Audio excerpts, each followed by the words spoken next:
కృష్ణా పుష్కరాలు సమీపిస్తుండటంతో ఇంద్రకీలాద్రిపై అభివృద్ధి పనులు వేగవంతమయ్యాయి. పుష్కర పనులను దేవాదాయ శాఖ మంత్రి మాణిక్యాలరావు పరిశీలించారు.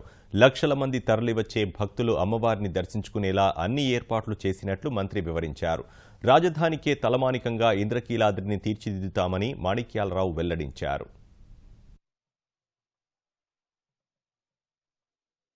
కృష్ణా పుష్కరాలు సమీపిస్తూ ఉన్నాయి. కృష్ణా పుష్కరాలతో పాటుగా ఆంధ్రప్రదేశ్ ఇలవేల్పు శ్రీ కనకదుర్గమ్మ దేవాలయాన్ని భవిష్యత్ తరాల్లో పెద్ద ఎత్తున భక్తుల తాకిడి ఉంటుందన్న ఒక ఉద్దేశంతో సువిశాలమైన ప్రాంగణంగా మాడవీధులతో అమ్మవారి దేవాలయాన్ని పునరుద్ధరించే కార్యక్రమాన్ని ఆంధ్రప్రదేశ్ ప్రభుత్వం చేపట్టడం జరిగింది.